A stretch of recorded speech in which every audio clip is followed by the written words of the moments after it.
성경 의도된 하나님의 은혜 78번째 시간입니다. 우리 인생의 마침표는 승리입니다 라고 하는 제목으로 말씀을 나누려고 합니다. 여러분, 이제 가을입니다. 우리 인생 다른 어떤 것보다 말씀으로 승리하기를 원합니다. 지금까지 우리가 16장까지 보았죠. 16장은 삼손의 이야기로 끝이 났죠.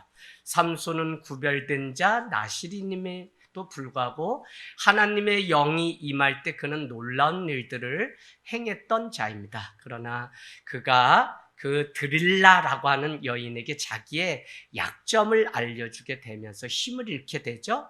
그래서 그는 조롱당하다가 우리가 지난주 읽었던 말씀의 끝은 어떻게 됐냐면 두 손이, 오른손 왼손이 기둥에 다 묶였는데 하나님의 영이 마지막 그 힘을 그에게 주게 되자 기둥을 다 뽑아서 거기에 있던 사람들, 블레셋 사람들이 다 죽게 되는 일들로 마쳤습니다. 그런가 하면 오늘 우리가 17장, 18장은 누가 등장하냐면 미가라고 하는 한 사람이 등장합니다. 미가의 인생은 우리가 17장 1절, 2절을 보면 뭐라고 돼 있냐면 엄마의 돈 중에서 1100 세겔이라고 돼 있어요. 원어로는 돈을 훔쳐가지고 갔는데 17장 우리 1절에 보면 1100을 잃어버린 어머니는 누가 훔쳐갔는지 알지 못하기 때문에 저주하면서 기도를 하게 되죠.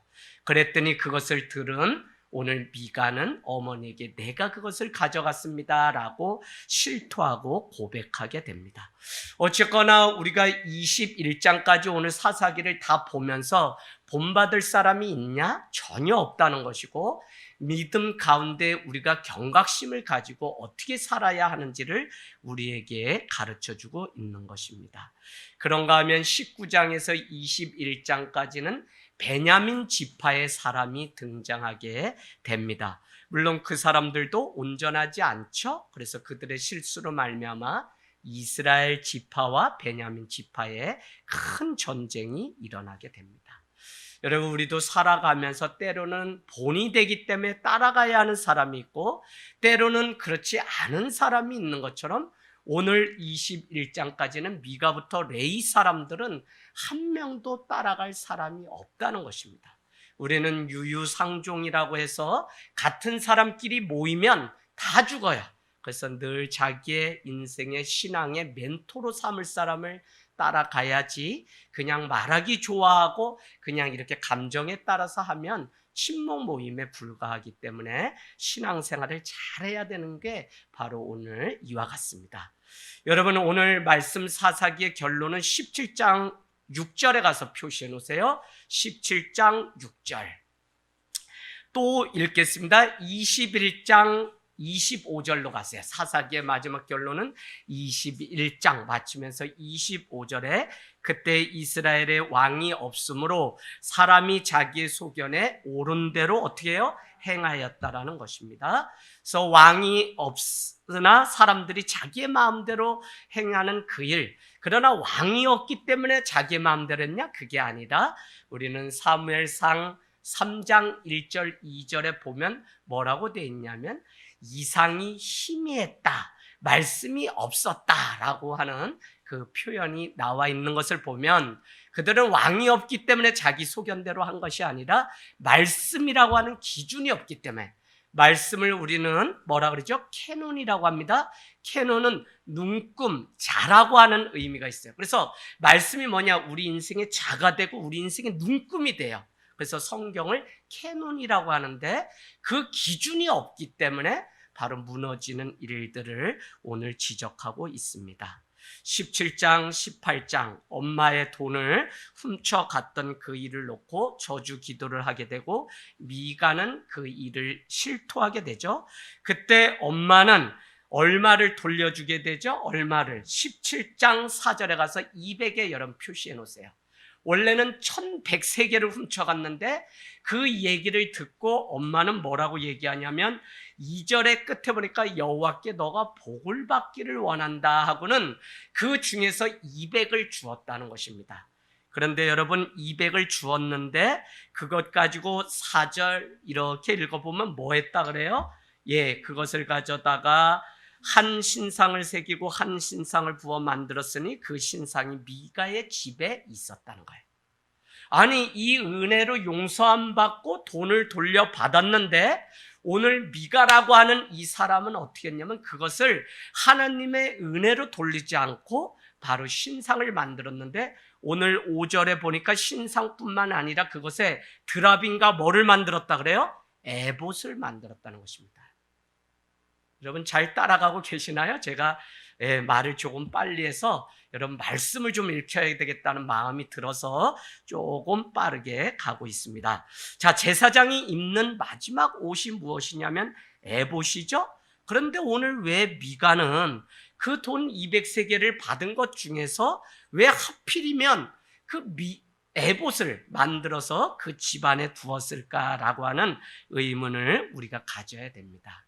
여러분 이 말씀은 어디에 나오냐면 우리 사사기 8장에 돌아가겠습니다. 8장 27절. 백성들이 기드온에게 어떻게 해요? 은을 모아가지고 가지고 왔는데 기드온이 백성들이 가지고 온 그것을 가지고 무엇을 했는지 오늘 기록하고 있는데 8장 27절 같이 읽겠습니다. 시작. 기드온이 그 금으로 자기 성읍 오브라에 두었더니 음란으로 위함으로 그것이 기드온과 그의 집에 올무가 되느니라. 아멘, 아멘. 뭐가 됐어요? 올무가 되었고 그것을 가지고 뭐를 했다고요? 음란하게 했어요. 무엇을 만들어서? 에봇을 만들어서 오브라라고 하는 곳에 두었다는 것입니다. 그래서 이 한 사람이 우상을 만들므로 인해서 이스라엘 백성이 에봇을 우상대하듯 했다고요. 즉 더 쉽게 이야기를 드리면 여러분 에봇은 하나님이 함께 하신다라고 하는 의미로서 제사장이 입던 옷인데 오늘 이 옷 한 천 조각 이 하나가 우상이 되었다는 것입니다. 제가 이것을 어떻게 아느냐? 개척에서 여러분 처음에 십자가 걸 돈이 있어요? 없어요. 그러니 주위에 있는 사람들이 뭐라고 얘기하냐? 저 교회 십자가가 없기 때문에 이단이다라고. 제가 여러분 머리에 기름을 바르고 이마를 후떡 까면 이단이다라는 소리가 어울리지만 저같이 이렇게 착실하게 생긴 사람이 뭐 기름도 안 발랐는데 이단이라니까 얼마나 승질이 나는지 여 오산 온 게 오산이다 여기 떠나야지 내가 아니 무슨 이단에 그러다가도 바울의 마음 품고 그래 내가 이단의 괴수지 그래 그냥 그러면서 참고 이렇게 왔던 세월이 있습니다. 여러분 십자가는 하나님의 구원의 감격이며 구원의 상징이에요. 상징. 오늘 에봇은 하나님이 함께 계시고 있다고 하는 상징이지 그것 자체가 우상이 될 수 없는데 우리도 가령 신앙생활을 하다 보면 그것은 하나의 문화라고요. 근데 사람들이 수군덕거리는 이야기를 들어보면 새로운 곳에 와서 새로운 문화를 배우지 않고 특별히 하늘땅교회는 그동안 종교개혁 후에도 교회가 바로 가자고 했는데도 가지 않아서 이렇게 한국교회가 썩은 것을 보고 가슴 아파서 이렇게 세워졌는데 그러면 교회가 어떻게 세워졌는지 여러분 세교 교육을 통해서 교육을 꼭 받으라는 이유가 그거예요. 교회에 대해서 오해하시고 떠나는 사람들 너무 많습니다. 그래서 여러분 여기에 왔으면 배워야 되는데 그래서 그런 마음으로 했는데 사람들은 내가 아는 그것이 전부이냐? 결국은 내가 먹기 싫어서 그것을 떠나고도 그것이 맞다고 믿는 이 어처구니 없는 일들이 뭐냐? 우상이에요. 우상. 애굽에서 떠나서 가나안을 향해서 가던 이스라엘 백성들은 이미 뭐라고 얘기하냐면 우리가 바로의 궁전으로 돌아가면 지금이라도 고기 한 저럼이라도 먹을 수 있을 텐데 모세가 괜히 우리를 이끌어서 이렇게 죽게 했다라고 하는 백성들이 지금 교회 안에 질비하다는 거예요. 무슨 이야기인지 여러분 아시겠어요? 우리 사람이 얼마나 연약하냐 저거 나쁘다고 하고도 자기가 그걸 따라가는 이 어처구니 없는 형국이 성경에 얼마나 많이 등장한지 몰라요. 오죽하면 그걸 깨기 위해서 하나님은 430년 바로의 그 궁전에 있다가 40년을 뺑뺑이를 돌면서도 깨지라고 그렇게 했는데 여전히 깨지지 않는 가장 큰 우상이 나 자신인 것을 보게 됩니다. 여러분 그래서 오늘 에봇을 만들었다고 하는 이게 얼마나 웃긴 일인지 몰라요. 그것은 기도원 때부터 자기 집에 하나의 하나님의 임재를 상징하는 에봇을 우상대하듯 사람들이 또 음란의 도구로 그거를 사용했다는 것을 보면 교회 안에서 우리가 바로 깨어있지 않으면 많은 것들이 다 우상이 돼. 그중에 목회자도 우상이 되는 거, 그것 때문에 우리가 다 버리자고 하면서 이렇게 외쳐요. 그래서 여러분이 목회자를 존경하고 존중해야지 하나님의 말씀을 바로 듣는 거지, 우상으로 섬기면 좋을 때는 우상이지만 아니면 다 버리는 게 우상이잖아요. 우리가 그러냐. 그래서 절대 우상이 아니라 서로 공경하고 죽게 하듯 하라고 하는 말씀대로 우리는 살아가면 되는 것이지 아무 근거가 없어요. 자, 그래서 오늘 이 기도원의 그 전통이 어디까지 내려왔냐? 오늘 미가에게까지 내려온 것을 보면 얼마나 잘못된 것이죠. 그래서 교회라고 하는 것은 건물을 자랑할 것이 아니라 믿음을 자랑하는 곳이 교회여야 되는데, 오늘 이와 같이 우상을 섬기면서 우리가 자기 자신을 모르고 살아가는 일들이 얼마나 많은지 모릅니다. 여러분, 정말 우상이 아니라 하나님을 바라보고 하나님을 섬기세요. 우리가 뭐 그동안 내려온 그냥 전통이라고 나오죠? 구약에 그런 막 전통 막 이런 거, 그거 다 우리를 죽이는 것입니다. 그래서 예수 그리스도를 우리가 온전히 믿어야만 우리 가정에, 우리 삶에 새로운 변화가 일어나는 것이지, 우리는 계속 먹던 그 나물 그거, 저는 안 그래요. 저는 결혼하고 제 삶을 처음에는 못 바꾸겠더라니까요. 어머니가 해주던 그게 맛있지. 된장 수제비가 맛있고, 어제 저녁에도 부침개가 장떡이 그렇게 먹고 싶어가지고 집에 가서 막 해 먹고 싶은데 말씀 준비해야지, 오늘 종일 가서 그래도 우리 집사님 딸 그래도 할 수 있으니까 제가 막 그랬어요. 어제 장떡 참 많이 생겼어요. 난 그래도 우리 집사람 만나서 이제 해주면 그냥 먹기 때문에 파스타 해주면 파스타로, 제가 그런 사람이 아닙니다. 시골살의 오리지널.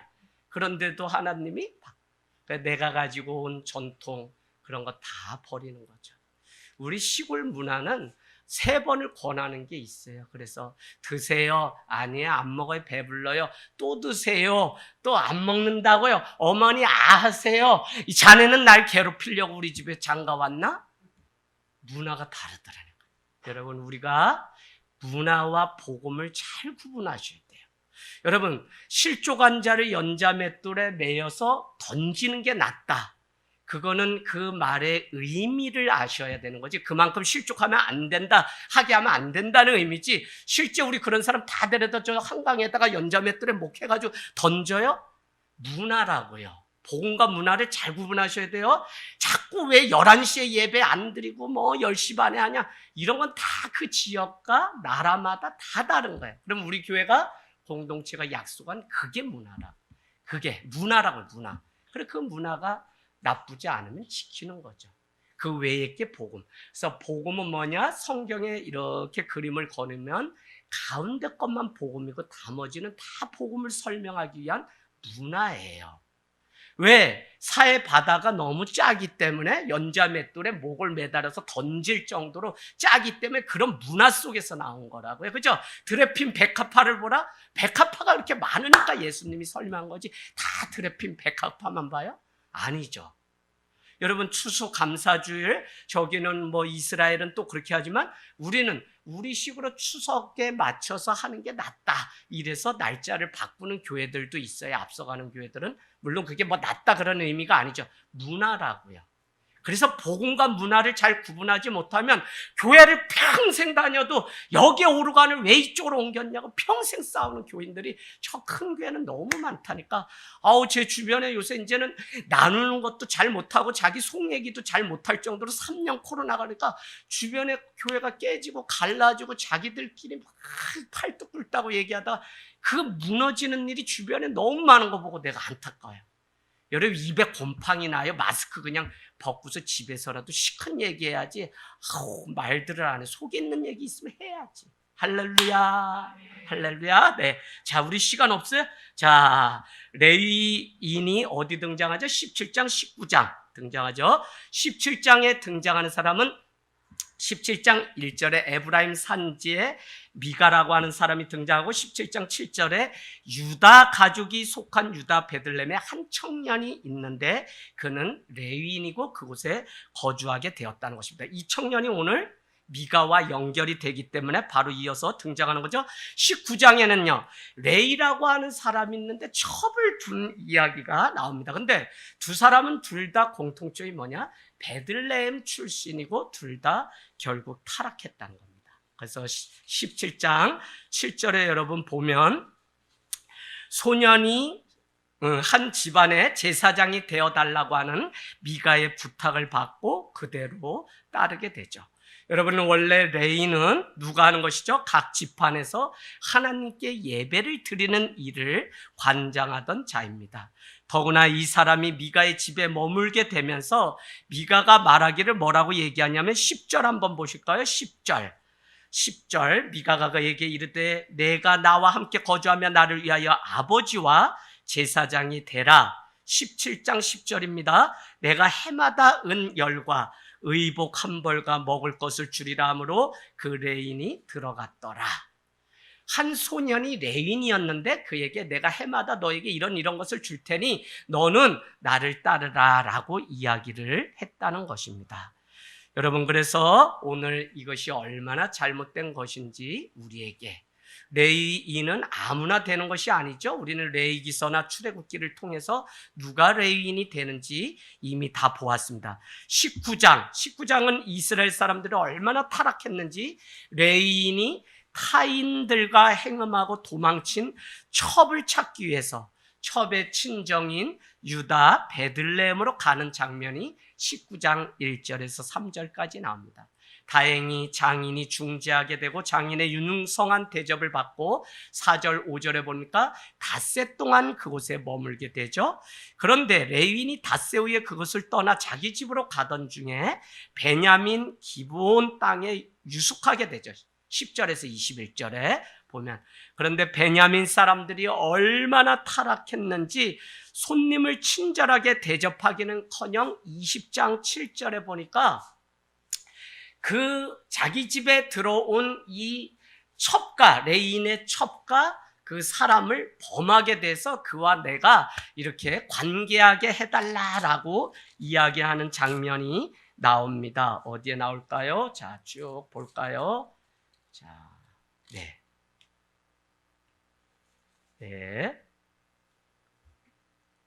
여기 한번 보시겠어요? 네, 관계하라. 그 말씀 한번 찾았나요? 어디에? 네, 22절, 19장 22절.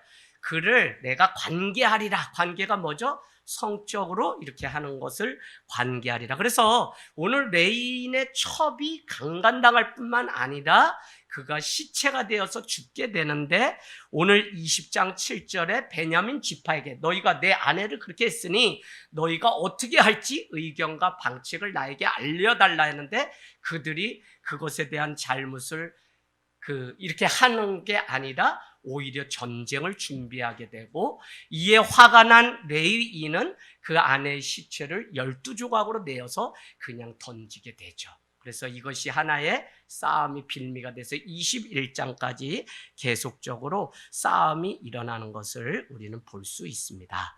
자, 여러분, 그래서 이 모든 일이 어떻게 됐다고요? 자기의 소견대로 했기 때문에 일어난 일이다. 그래서 죄라는 것은 다른 것이 아니라 하나님의 말씀이 기준이 되지 않고 자기의 소견대로 살아가는 것.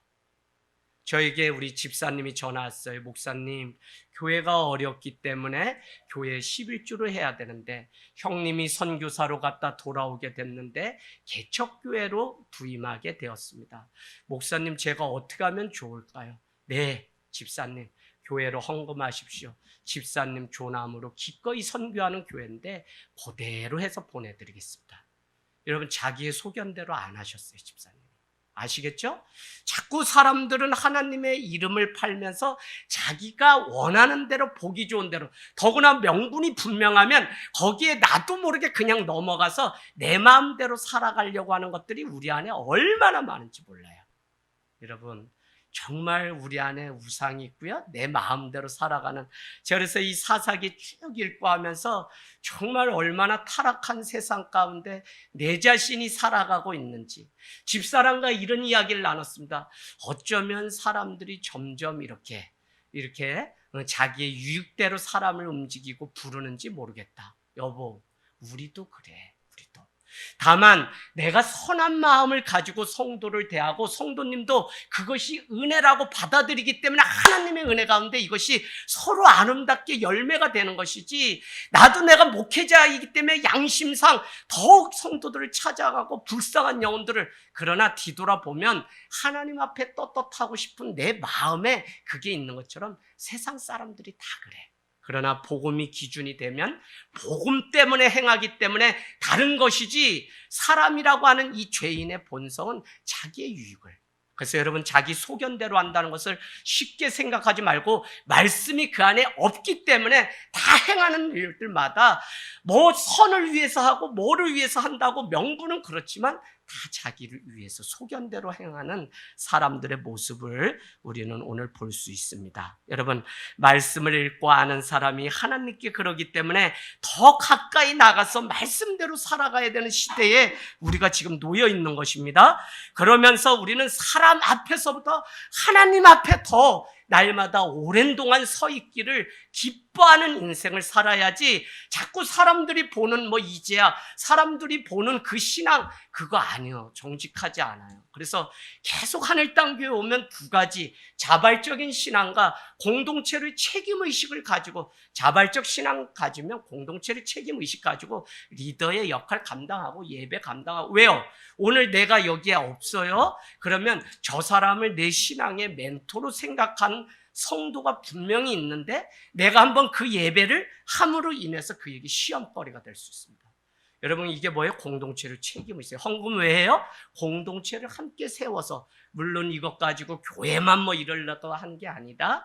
다른 사람을. 왜요? 구약의 11조 안에는 구제의 11조가 있더라고요. 제가 찾아봤더니. 그래서 우리는 그 11조 선교험을 다 이렇게 해서 제대로 사용하는 건 더 중요하죠. 자, 그래서 제가 드리려고 하는 것은 하나님 앞에 내가 누구인지가 오늘 사사기를 보면서 너무 중요하구나. 17장 11절 다시 한번 보세요. 레위인은 그 사람과 함께 거주하기를 어떻게 했다고요? 만족하게 됩니다. 그 사람은 누구죠? 미가죠, 미가. 자, 미가는 그 엄마의 돈을 훔쳤던 사람이죠. 자, 11절로 가보세요. 그 레위인은 그와 함께 거주하는 걸 좋아하는데 13절. 미가가 이르되 레인이 내 제사장이 되었으니 이제 여호와께서 내게 복 주실 줄을 아노라. 여러분, 다 준비되었어요. 우리 집에 이제 제사장도 있어요. 이 젊은 레인 청년. 그러니까 뭐라고 얘기하냐면, 미가는 이제 하나님이 다 준비되었으니 복을 주실 줄 믿는다라고 이렇게 말을 하고 있는 것을 볼 수 있습니다.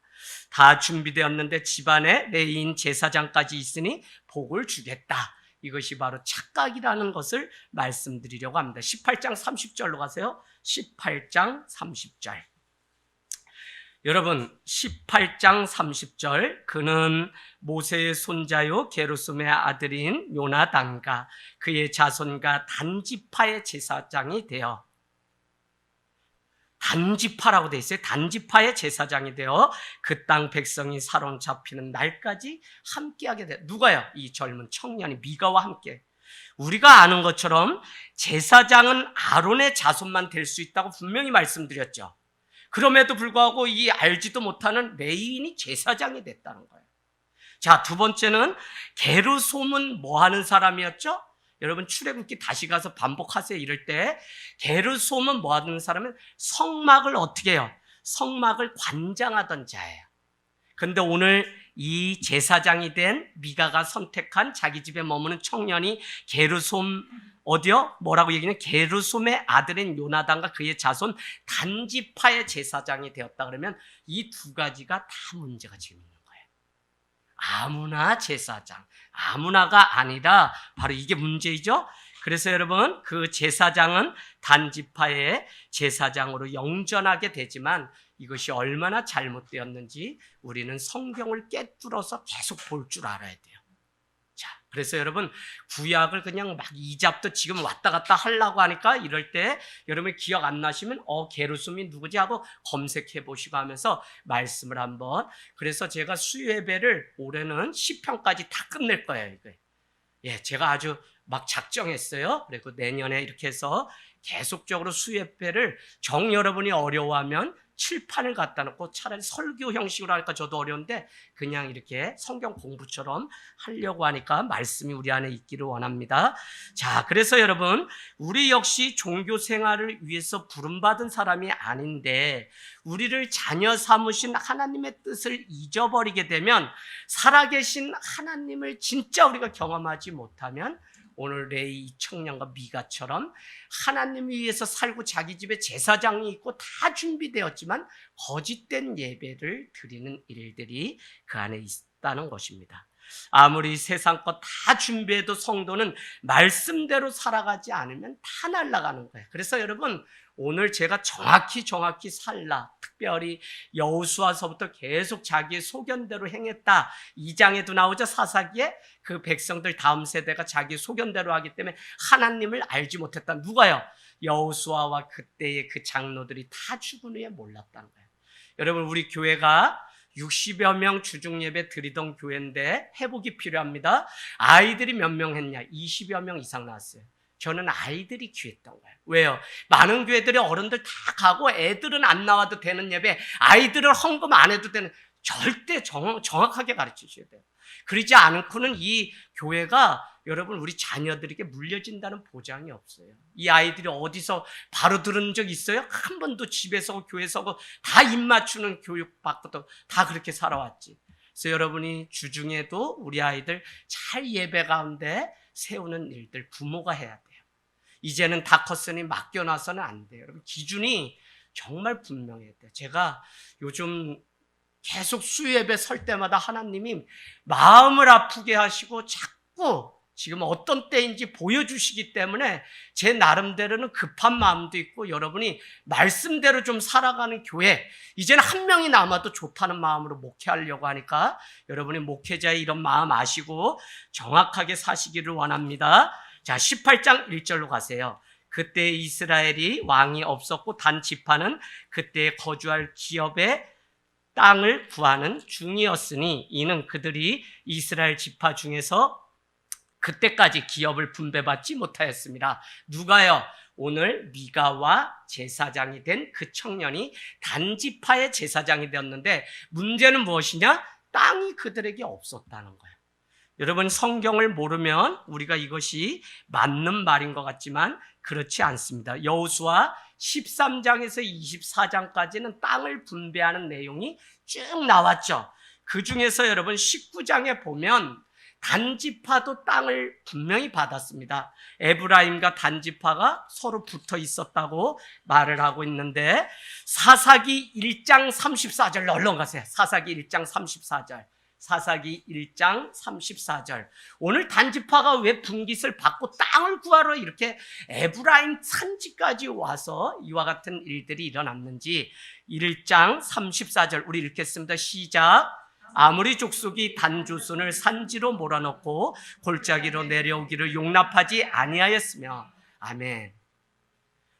누가 그랬다는 거예요? 오늘 아무리 족속이 이방 민족이 단 지파가 땅을 분깃을 받았는데 내려오지 못하도록 산속에 가다 놓게 되니까 그들이 다른 땅을 찾기 위해서 오늘 에브라임 산지까지 내려오게 되었다는 것입니다. 그래서 돌고 넓은 땅을 찾아서 다니다가 미가가 있는 지역까지 왔다는 것이 18장 1절 말씀. 예, 여기까지만 하겠습니다.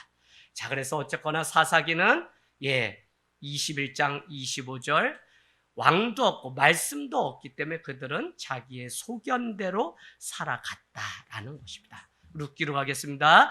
룻기 1장. 룻기는 우리가 잘 아는 것처럼 한 여자의 가정사 이야기가 등장하죠. 한 여자의 인생사를 전체 다룬 게 성경에 두 개가 있죠. 하나는 뭐죠? 룻기. 또 하나는 에스더. 안다. 에스더. 그런데 한 남자를 만나서 결혼한 가정사가 룻기라면 한 나라를 위해서 싸우고 했던 국가적인 차원으로 다뤘던 것이 에스더. 그래서 우리가 볼 때는 룻기는 너무 평범하기 때문에 왜 룻기가 있지? 또 룻기는 사사시대에 해당하죠. 사무엘상까지는. 그렇기 때문에 사울 왕이 세워지기 전까지는 자기의 소견대로 살아가던 때이기 때문에 왕을 세워달라는 말들을 계속하던 때인데, 자, 룻기 결혼한 이야기. 그럼에도 불구하고 룻기가 오늘 중요한 것은 예수님의 족보의 시작이기 때문에 어디로 가면 알 수 있죠? 우리는 4장의 베레스라고 하는 사람부터 시작하죠. 여러분 4장 가서 먼저 볼까요? 4장 끝에 4장 어디에 나오냐면 18절 베레스의 계보는 이러하니라. 베레스는 헤스론을 낳고. 베레스는 여기서 누굴까요? 그 위에다 여러분 잘 적어 놓으세요. 베레스는 누구예요? 누가 혹시 아시는 분? 네? 유다와 다말을 통해서 낳은 아들이 베레스. 그래서 베레스에서 쭉쭉쭉쭉쭉 하다가 그 다음에 베레스 다음에 뭐라고 쭉 하냐면 우리가 아는 사람이 한 사람 나오는데 21절에 가서 살몬의 동그라미 치세요. 살몬. 살몬은 누구죠? 살몬? 라합의 남편. 살몬. 그러면 우리는 살몬이 누구라고 유추해 볼 수 있어요. 유추가 아니라 사실 그대로 여호수아 2장에 보면 가나안에 정탐꾼을 보내게 되는데 그때 기생 라합이 숨겨주게 되죠. 숨겨주었던 한 사람의 정탐꾼의 이름이 살몬이라는 것입니다. 성경이 얼마나 정확한지 몰라요. 살몬과 라합을 통해서 어떻게 되는 거죠?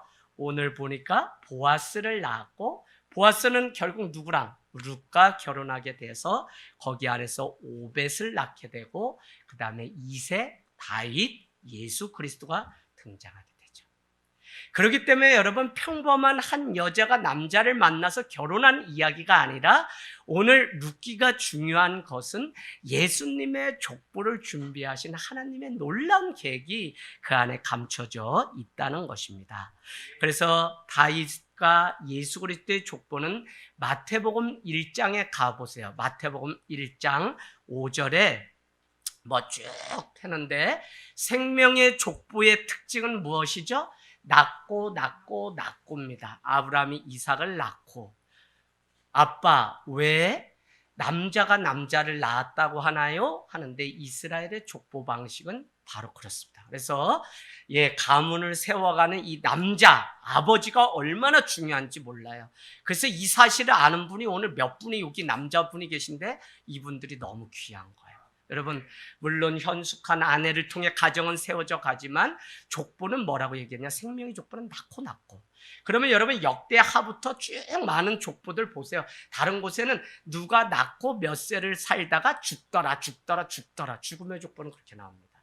특별히 열왕기 상하에 이렇게 막 제약이 가득한 곳에 왕이 다윗의 열조를 따라 산 것이 아니라 르호보암의 열조를 따다가 살다가 여로보암의 열조를 이러다 죽더라로 끝나는 것을 보면 족보도 두 가지입니다. 여러분은 생명의 족보를 쓰고 있는지 죽음의 족보를 쓰고 있는지 우리는 잘 볼 수 있어야 됩니다. 자, 그래서 오늘 마태복음 1장 5절에 쭉 등장하는데 거기에 우리가 한번 짚고 넘어가겠습니다. 3절 다말에 여러분 표시해 놓으세요. 마태복음 1장 3절 다말. 다 이방 여인 5명이 등장하죠. 다말. 두 번째 5절에 가서 라합을 표시해 놓으세요. 5절 마태복음 1장 5절에 라합. 5절에 또 누가 나오죠? 룻이 나오죠. 룻. 3절에 다말, 5절에 라합, 5절에 룻. 그 다음에 6절에 우리아의 아내. 등장하죠. 그 다음에 어디에 나옵니까? 16절에 마리아. 그래서 5명의 여인이 나옵니다. 자, 오늘 유다 베들레헴에 사는 엘리멜렉과 나옴이라고 하는 한 가정이 결혼을 해서 살게 되는데 그에게 누가 태어났냐면 말론과 기럧이라고 하는 자녀가 2절에 태어났다는 거죠. 근데 베들레헴 은혜의 떡집에 무슨 일이 생겼냐면 풍년이 아니라 흉년이 왔다는 거야. 그래서 그들은 반상회를 해서 살고자 해서 어디로 갔냐면 내려간 땅이 모압 땅이었대. 이방. 그러니까 여러분 내려가면 안 되고 성경은 올라가야 된다고 늘 그러는데 왜냐하면 베들레헴이 저 위에 있기 때문에 올라가야 되죠. 그런데 오늘 먹고 사는 인간사의 일들을 위해서 세상으로 자꾸 내려가니까 살 것 같지만 교회를 와서 예배하지만 점점 죽는 거죠. 그래서 여러분, 빛은 위에 있는 것이지 아래 두질 않았습니다. 그래서 늘 모든 창조하신 하나님의 세계의 피조물은 생명이 있으면 특징이 뭐냐면 빛을 향해서 위를 바라보게 만들어요. 그게 뭐죠? 사람이라고 하는 아달, 뭐죠? 히브리어로? 아델포스? 갑자기 생각이 안 나네. 예, 위를 바라보다라고 하는 것이 사람의 어원입니다. 그래서 사람은 창조주 하나님을 바라보고 모든 피조물은 하나님을 바라볼 때 살게끔 되는데 그게 뭐냐? 거기에 빛이 있기 때문에 그래요. 자, 그래서 우리도 우울하고 뭐 하면 빛이신 주님을 바라보고 그 십자가 앞에 날마다 나오면 오던 그 우울도 떠나는 역사가 있는 줄로 믿습니다. 자, 흉년이 와서 그렇게 떠났는데 말론과 기론이 있는데 말론의 아내는 누구죠? 말론의 아내는 룻이죠. 자, 그 다음에 기론의 아내는 오르바인데 오르바는 어디에 가면 나오냐면 14절에 오르바. 자, 그래서 여러분이 이 영상을 다시 좀 찬찬히 집에 가서 또 보시면 너무 좋을 것 같아요.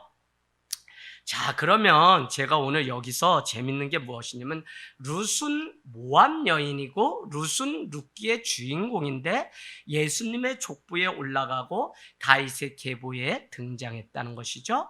그래서 5명의 여인, 마태복음 1장 5절에 부터 쭉 3절부터 등장하는 5명의 여인, 이방 여인의 인생은 참 기구합니다. 그럼에도 불구하고 그 성경 안에 기록해 놓았는데 저는 계속 이 말씀 본문을 볼 때마다 이런 마음이 듭니다. 성경에 나오는 이 사람들의 일들을 통해서 하나님은 그들이 훌륭하기 때문에 이 족보 안에 넣어놓은 것이 아니라 하나님은 어떤 사람을 통해서 당신의 일들을 이루어 가시는지 우리에게 보여주시려고 이방 여인이고 보잘것없는 여인의 이름이 그 안에 기록되었다. 이게 뭐죠? 은혜입니다. 은혜. 여러분, 정말 보잘것없는 척박한 곳에 사는 그 여인 마리아가 예수의 어머니였다는 것은 얼마나 놀라운 일인지 몰라요. 그러면 성경은 다 잘한 사람들, 뭐 훌륭한 사람들 그 기록이냐? 아니요. 다 찌질이도 못나고 매일 배신 때리고 매일 그래요. 그래서 여러분, 요한복음 21장은 부활하신 주님이 너가 젊어서 네 맘대로 네 발로 띠띠면서 살지 않았냐 시몬아, 이제는 네가 네 걸음 함부로 하지 못할 거라고 다 말씀하셨어요. 내가 주님만을 사랑한다고 고백할 때. 자, 그래서 여러분, 이게 너무 중요합니다. 자, 그래서 이방인이라고 해도 당신의 일, 하나님의 일을 이루는 데는 어떻게 해요? 직업이나 그의 출신 배경이나 귀천 이런 거 따지지 않으시고 은혜가 있으신 하나님은 어떻게 해서든지 보잘것없는 사람을 통해, 보잘것없는 교회, 보잘것없는 우리를 통해서도 당신의 일을 계속적으로 하는데 중요한 건 뭐냐? 하나님이 사용하시려고 할 때 깨어서 그 승차 위에 올라타서 여호와의 영이 임하는 백성이 쓰임받는 것이지 그냥 만년 있어서 되는 것이 아니에요.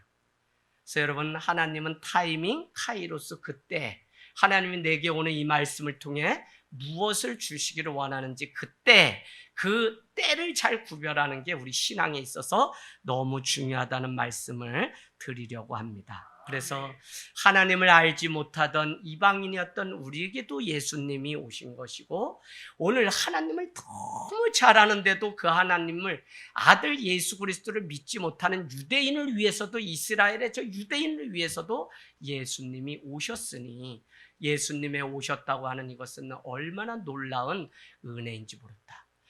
우리 전에는 나그네요 이방인이었는데 우리가 예수 그리스도를 믿음으로 그의 족부에 우리도 그래서 성경의 후서가 계속 우리가 생명책에 기록되면 누군가 몇십 년 아니 몇백 년 뒤에 성경에 저기 아시아에 까무잡잡한 누가 있었는데 그가 누구를 낳고 또 성경 안에 이 이야기가 계속 기록되고 있습니다. 할렐루야.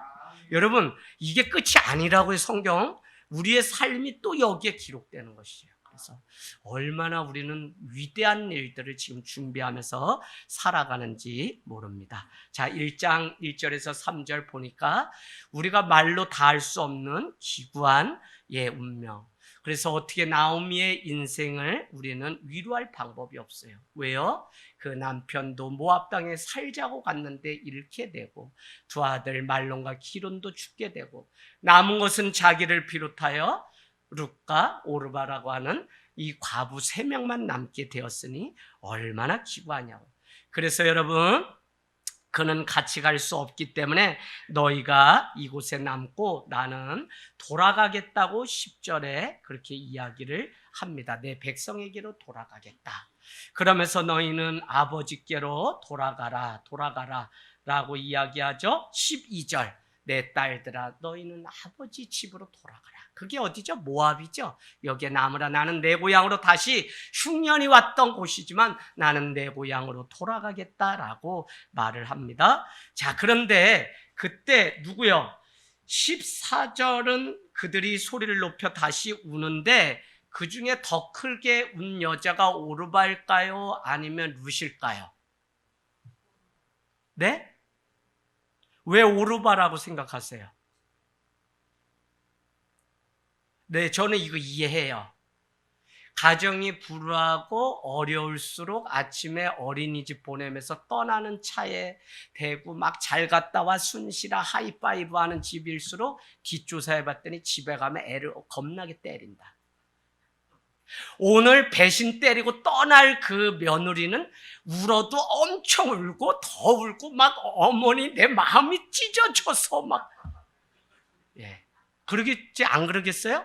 어머니 제 본심 알지 않습니까? 저는 어떻게든지 어머니를 따라가려고 하는데 여기에 제 친정아버지가 뭐 어떡하고 그래서 이거 제 생각인데 오르바가 더 울었을 거예요. 그러나 그때 단호하게 누구는요, 오늘 16절에 보니까 어머니의 하나님이 나의 하나님이고 어머니의 백성이 나의 백성이기 때문에 저는 어머니 떠날 수 없습니다. 어머니가 가는 곳에 나도 따라가겠습니다 라고 고백했던 여인이 룻. 야, 진짜 아름다워요. 저는 이걸 읽으면서 어떻게 이렇게 얘기할 수 있을까? 목사님 가시는 곳엔 저는 죽어도 같이 갑니다. 할렐루야. 아유, 네. 할렐루야. 여러분, 자녀들이, 남편이, 여보 당신 혼자 나 안 돼. 나 고향 강원도지만 나 아니야. 나 당신이 하나님이 내 하나님이고 당신이 성남 사람이니까 성남 가면 나 은퇴해 성남 따라갈 거야. 이래야 되는데 안 된다고 얘기했더니 운전면허 따서 독립을 하겠다고 이제 운전학원 다닐라 그래요. 여러분 기도 많이 해주세요. 예, 이러면 안 된다고요. 여러분 안 된다고요. 여러분 우리 김경아 사모님 네. 따라와야 돼요. 자, 할렐루야. 자, 그래서 오늘 너무 중요한데, 근데 문제는 뭐냐? 이렇게 해서 고향으로 돌아갔는데, 여러분, 마음이 아파요. 20절에 가보세요. 나오미가 돌아오니까 사람들이 뭐라고 막 환영하면서 얘기하는데, 나를 더 이상 나오미라고 하지 말고, 뭐라고 하라고요? 말하라고 하라. 말은 뭐죠? 고통, 쓴물이라는 뜻이에요. 우리 다 출애굽기 막 다 해서 다 봤죠? 예, 그 말아요. 그럼 나오미는 뭐였는데요? 나오미는 기쁨, 뭐 이런 뜻이죠. 나오미는 기쁨이란 뜻이에요.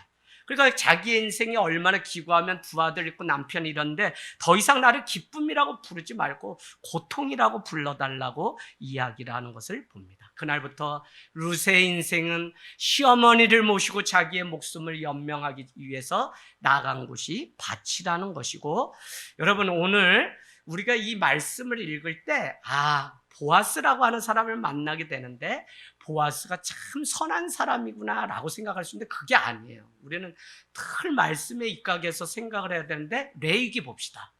보아스야말로 그냥 진짜 오래전에 들었던 하나님의 말씀대로 했던 사람인데 레위기 여러분 23장 22절 레위기 23장 22절 네, 레위기 23장 22절 무슨 말씀이냐? 너희 땅에 곡물을 벨 때에 밭 모퉁이까지 23장 22절입니다. 밭 모퉁이까지 다 베지 말며 떨어진 것은 어떻게? 줍지도 말며 그것은 누구를 위해서?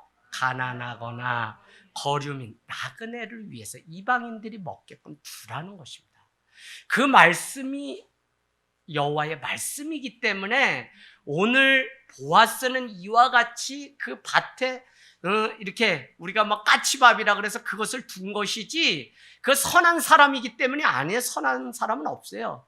말씀이기 때문에 그와 같이 자기를 쳐서 다 곡물을 걷어들이고 다 창고에 쟁거 놓을 수 있음에도 불구하고 그는 이와 같이 말씀 때문에, 그래서 참 말씀대로 살아가면 그 안에 다툼이나 어려움이 있을 게 전혀 없습니다. 말씀대로 살지 않기 때문에 그렇지. 자, 그래서 2장 2절에 가보겠습니다. 나오미는 룻을 어디로 가라고 얘기하냐면 엘리멜렉 남편의 친족이 여기 사는데 그곳 중에 보아스라고 하는 사람인데 2장 2절 너는 보아스의 그 밭으로 가라라고 얘기를 시어머니가 나오미가 얘기합니다. 자, 하지만 룻기 2장 3절에 가면 뭐라고 얘기하냐면 룻이 가서 베는 자를 따라 밭에서 이삭을 줍는데 뭐라고 해요? 우연히에요. 여러분 동그라미 치세요. 우연히 엘리멜렉의 친족 보아스에 속한 밭에 이르렀다. 우연히. 더구나 어머니가 내 친족이 있으니 가라라고 얘기했더니 2장 2절에 모압 여인 룻이 어머니에게 말하기를 내가 밭으로 가서 내가 누구에게 은혜를 입으면, 은혜 동그라미 치세요. 은혜를 입으면 그를 따라가서 이삭을 죽겠나이다 하니 나오미가 그에게 이르되 내 따라 갈지어다 해서 갔는데 우연히 누구 친족 중에 보아스라고 하는 사람의 밭에 가게 되었다. 여러분 저는 참 이게 너무 은혜가 되더라고요. 우연히 룻은 보아스의 밭에 갔지만 하나님에게는 우연이 없습니다. 하나님은 우연을 하나님의 뜻 섭리로 바꿔가세요. 누구를 위해서? 예수 그리스도의 오심을 준비하기 위해서. 오늘 왜 우리를 먼저 믿고 우리를 왜 먼저 이곳에 예배자로 세우셨냐? 하나님은 믿지 않는 자들에게 또 은혜를 주기 위해서 우리를 먼저 자녀 삼으셨어. 할렐루야. 그러니 우리가 얼마나 큰 은혜 속에 지금 하나님을, 아버지를, 예수 그리스도는 어떻게 해요?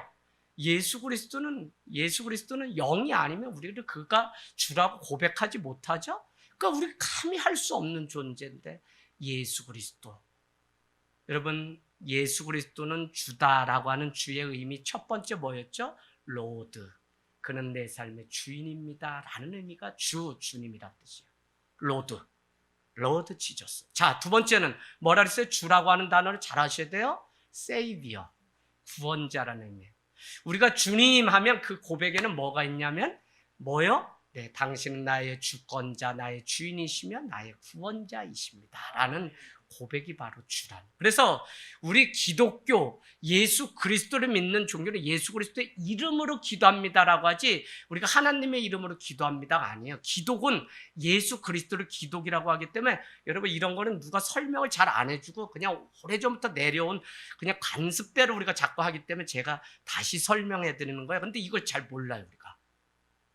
그래서 여러분 우리 개신교, 구교는 캐톨릭, 개신교는 우리가 믿는 이 신교를 개신교, 여기 안에는 정교회가 들어가 있어요. 우리가 생각한 외에 개신교라고 그랬다. 자, 그래서 우리는 오늘 하나님은 우연이 아니라 하나님의 섭리 가운데 바꿨다고 하는 이 사실 우리가 기억해야 됩니다. 룻은 나무에게 보아스의 밭에 가서 가지고 왔다고 결국 고백하는 장면이 나오는데 2장 17절에 가면 그날 가져온 게 한 에바쯤 되었다는 겁니다. 한 에바는 여러분 어느 정도냐면 23리터인데 제 주석 보니까 엄청 많은 양이에요. 그러니까 오늘 보아스의 그 밭에 가서 엄청 큰 은혜를 입은 사람이 룻이고 그것을 시어머니 나오미에게 가져왔습니다. 그랬더니 2장 8절 가보세요. 2장 8절 보아스가 뭐라고 얘기하냐면 보아스가 한 여인이 자기 밭에 와서 이렇게 하는데 그가 룻이거든요. 그래서 룻에게 뭐라고 얘기해요? 내 딸아 들으라 하면서 이삭을 주러 다른 밭에 가지 말라. 와, 이렇게 말해주는 사람이 있다면 이게 얼마나 큰 은혜예요? 자, 두 번째, 너는 여기서 떠나지 말라는 거야. 여기서 계속 주어도 된다.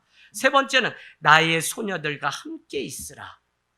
계속 여기서 하라는 거예요. 9절로 가보세요. 9절. 오히려 거기에 머슴이었던 종이었던 소년들에게 뭐라고 얘기하냐?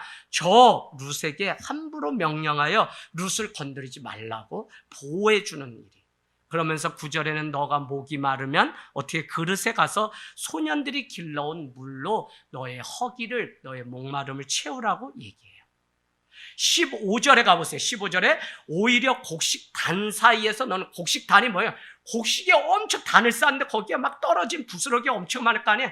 이거는 뭐 어디 밭에 찾아다니면서 줍는 게 아니라 단과 단 사이에서 단 쌓다 보면 떨어진 게 있는데 그 사이에서 너는 주라고 아야 더 많은 축복을.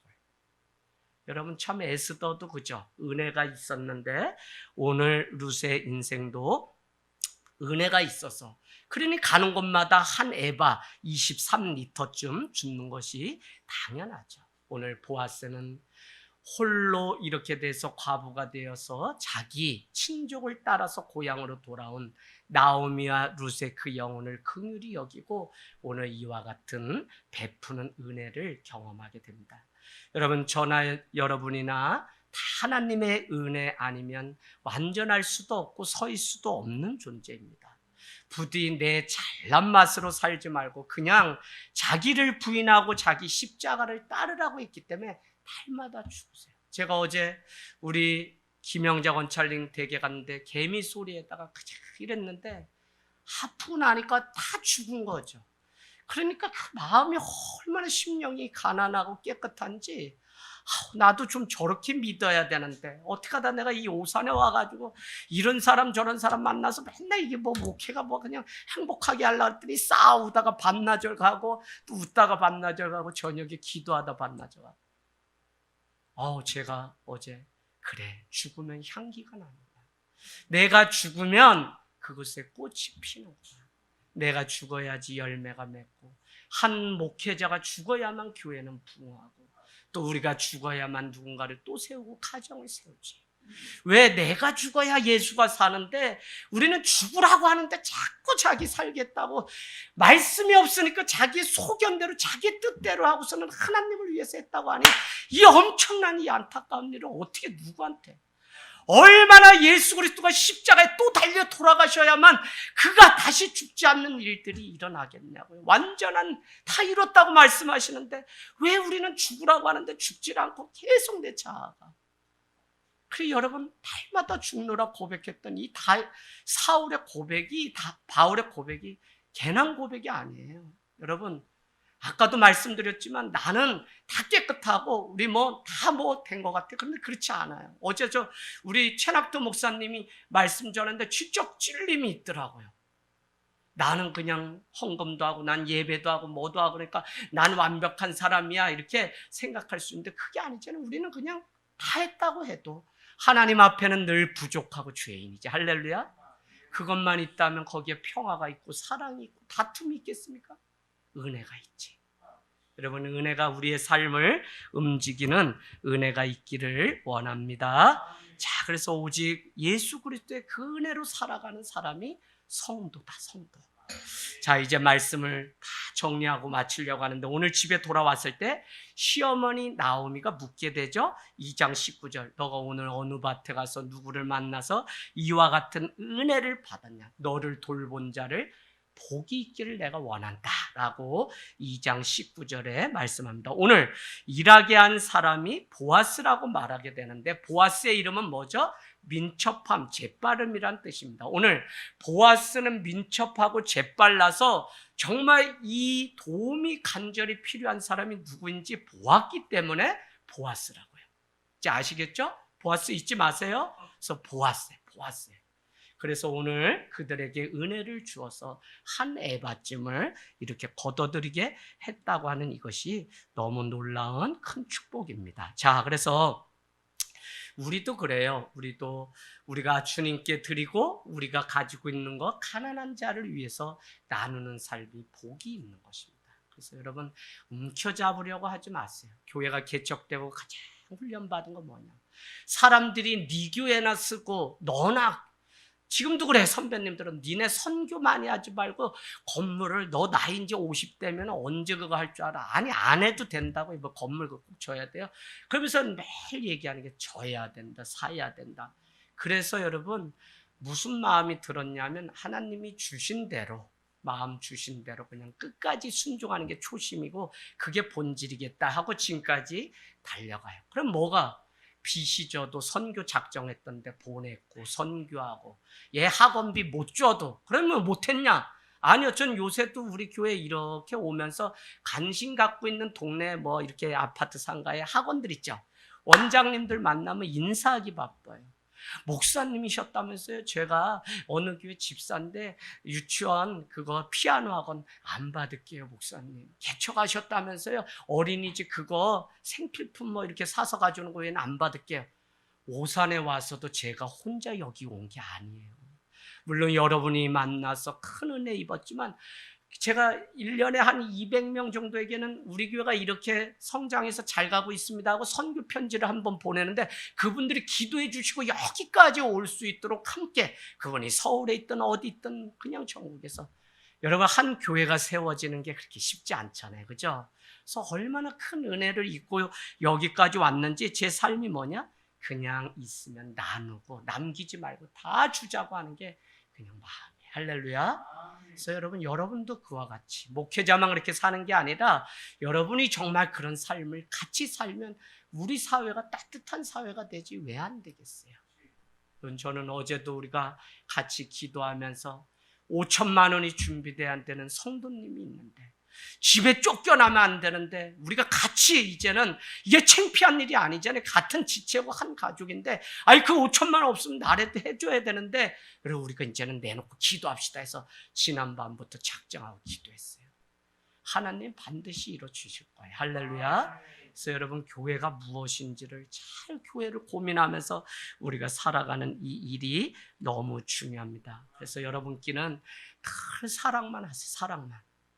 자꾸 어떤 사람은 이래요. 자꾸 이게 손가락이 길어져서 이거 잘 보세요. 예, 검지가 길어져가지고 삿대질하게 바쁜 사람 있어요 진짜 여러분. 바른 말 하겠다는 바른 말. 개풀 다 쏘는 거지. 바른 말은 누가 해야 돼요? 목회자가 말씀으로 바른 말 제가 잘 전할 테니까 여러분끼리는 그냥 허물 덮어주고 서로 사랑하고 그냥 보고 싶었다고 하고 할렐루야. 이게 교회지. 갔더니 뭐 못한다 잘한다 아니라고. 여러분 교회는 세상과 달라요. 자 그러면 디모데후서 3장 여러분 한번 가보세요. 디모데후서 3장 16절. 아 이거 알면 오늘 끝이다. 성경이 뭐냐? 성경이 디모데후서 3장 16절에 성경은 하나님의 감동으로 된 것으로 하면서 뭐라고 해요? 교훈과 책망과 바르게 함과 의로 교육하게 유익하다. 바르게 하는 게 뭐라고요? 성경이라고요. 아니고 자꾸 자기의 뭐 살아온 습관 전통 이게 그냥 기준 돼가지고 그러니까 자꾸 자기 마음에 드는 사람이 없으니까 그냥 까시러운 거지. 자꾸 찌르려고 그러고. 아니 교회에 다 불쌍한 사람끼리 모여서 뭘 싸워요? 저 사람 항상 성숙한 사람은 성격대로가 아니라 저 사람이 내가 이 말을 할 때 어떨까 하고 다시 한번 생각해보는 사람이 성숙한. 그래서 빨리 큰일 났어요. 예수 닮는 거에는 방법 없어요. 여러분 예수 안 닮으니까 자꾸 우리가 문제가 생기지 예수 닮기를 원합니다. 야, 그래서 우리도 우리의 인생의 길목 위에 여러분 잊지 마세요. 하나님이 우연히 준비하신 그 만남, 그 교회, 그 말씀이 사실은 하나님이 나를 사랑하셔서 준비하신 하나님의 계획인 줄로 믿습니다. 여러분 그래서 날마다 우리도 오늘 2장 20절 그와 같이 보아스가 주었다는 것을 고백하게 되자. 얘야 루사 그는 다른 사람이 아니라 너의 기업을 물을 자다. 기업을 물을 자의 특징 그것을 여러분 옆에 고엘제도라고 써놓으세요. 오늘 인터넷에 가서 고엘제도 다시 찾아보세요. 뭐냐? 아니 이렇게 해서 결혼을 했는데 남편이 죽었어요. 그러면 고엘제도에 의하면 그 친족 중에 특징 써놓으세요. 친족 중에 결혼을 할 수 있어요. 자, 그 다음에 뭐냐? 그 다음에 뭐죠? 자, 혈연인 관계해야 되고 그 다음에 자원해야 돼. 내가 그와 결혼하겠다. 저 여인과 결혼하겠다. 세 번째는 능력이 있어야 돼. 그 능력은 저가 다른 사람에게 피해를 줬으면 그걸 보상해주고 저가 죄를 줬으면 죄값을 보상해줄 능력이 있는 자가 돼야 돼요. 가령 예를 들면 자 결혼을 해서 이렇게 딱 했는데 남편이 죽었어요. 그러면 고엘 제도는 그 다음에 있는 차남이 어떻게 보면 형수죠. 우리로는 이해가 안 돼요. 그런데 기업 물을 자가 돼서 그 믿음의 가문을 지키게끔 돼 있어요. 이게 이제 기업의 물을 자. 자, 그래서 오늘 그렇게 가서 이 밀 이삭을 가지고 왔더니 그는 기업을 물을 자다라고 룻이 이야기하면서 지금은 어떤 때죠? 1장 22절에 보니까 추수할 때예요. 그래서 추수하는데 기업을 물을 자를 만났는데, 자, 룻은 우연히 그 밭에 갔다가 하나님의 섭리로 바뀌는 인생을 우리는 볼 수 있습니다. 그러니 나오미는 룻에게 그는 너의 친족이고 오늘 밤 하고 명령을 내리는데 3장 2절 3절에 가서 보세요. 3장 2절 3절. 오늘 추수할 때이기 때문에 보리 이삭을 타작하는데 그가 그걸 하다가 집으로 들어가게 되면 너는 목욕을 재개하고 그의 어떻게 이불 속으로 들어가 발 아래 가만히. 되게 단순한 것 같지만 용기도 필요하고, 왜냐하면 결국은 이 일이 있은 후에 다 3장 5절 6절 어머니가 가르쳐준 대로 했는데 3장 9절에 가보니까 보아스가 일어났는데 웬 여자가 앉아있을까 깜짝 놀라는 것입니다. 그러면서 뭐라고 얘기를 하냐면 12절에 참으로 나는 기업을 물을 자이나 기업을 물을 자로서 우선순위를 따지면 나보다 더 가까운 사람이 있다라는 것을 가르쳐줍니다. 그러고는 4장 1절로 가세요. 성문에 앉아서 올라서서 거기 앉아 있는데 마침 보아스가 말하던 기업 물을 자가 지나가게 되었다는 것입니다. 요걸 잘 몰라요. 우리가 자꾸 기업 물을 자가 나갔는데 처음부터 보아스가 기업 물을 자가 아니었어요. 보아스가 그에게 이르되 뭐라고 불렀어요? 야 개똥아 아무개여. 이런 말 들어보셨어요? 참 이스라엘이나 우리나 다 거기서 거기야. 그러니까 대한민국이 축복받는 거야.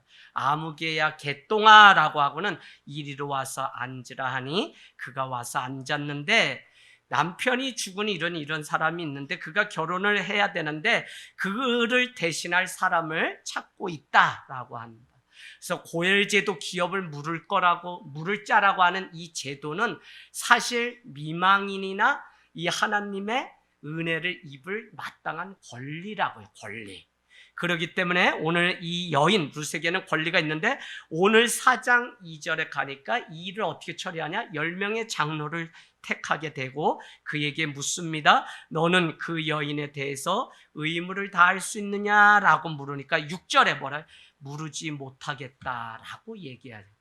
원래 우선순위가 있던 사람이 자기는 할 수 없다라고 빠졌다는 거예요. 그래서 7절에 그 증거로 그러면 너가 이웃들에게 너의 신을 벗어서 이렇게 하라라고 했더니 그 이웃에게 그 신을 벗어서 주는 것이 오늘날까지 이스라엘에게 기업을 물을 자가 이렇게 딱 확정될 때 하나의 전례가 되었다라고 거기에 말씀하고 있죠. 7절에. 자, 그리고는 그때 보아스가 룻에게 가서 4장 10절에 장로들과 모든 백성 앞에서 두 사람이 한 부부가 된 것을 증인으로 이렇게 삼게 됩니다. 자, 그래서 오늘 이제 결론입니다. 오늘 룻기서는 하나님이 어떤 사람을 들어서 사용하시는지를 우리에게 보여줘요. 전 그게 결론인 것 같아요.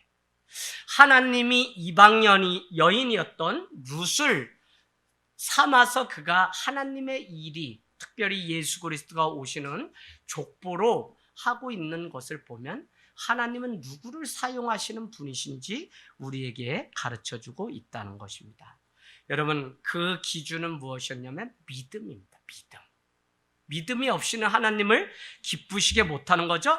그래서 그의 자격을 먼저 보시지 않고 어려운 때에도 그의 믿음을 보이는 자를 하나님은 불러서 사용했다는 거예요. 믿음 외에는 없어요. 우리가 천국에 가는 방법은. 그죠? 그래서 믿음인데, 자, 지금 너무 중요한 때 우리가 살아가요. 정말 말씀이 기준이 되어 말씀대로 살아가는 그 믿음이 있는 자. 믿음 하니까 자꾸 뭐 내가 믿는다 그 믿음이 아니에요. 여러분, 믿음에도 기준이 정확히 있었는데 말씀이 기준이 되는 믿음이에요.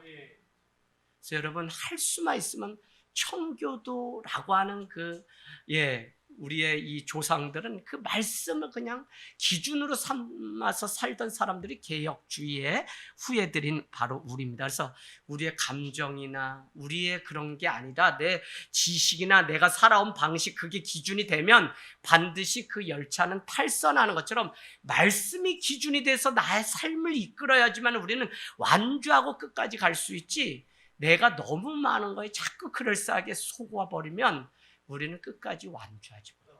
그래서 하나님은 오늘도 믿음 있는 자를 찾으시고, 그 믿음은 이방 여인이고 남편이 잃었던 그일지라도 하나님은 그 인생을 다시 쓰셔서 하나님의 일이 되도록 하시는 놀라운 은혜가 있다는 것을 우리는 볼 수 있습니다.